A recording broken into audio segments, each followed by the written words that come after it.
Installing SafetyTac floor marking tape can be completed in a few easy steps.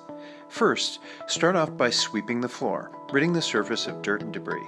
If needed, clean floor with a mild detergent to remove any surface oils or films. Once the area has been cleaned, measure and mark your floor to help ensure straight lines.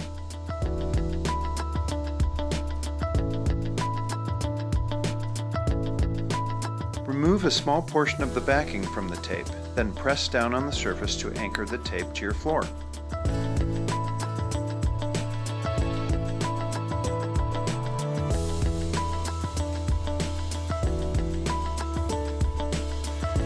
Once it is successfully anchored, roll out tape to the desired length, making sure tape is laid down in a straight line. Next, go down your SafetyTac line, gently removing the backing and pressing down on tape. Tamp down your floor marking tape with a cart or dolly to ensure tape is fixed to floor securely. That's it!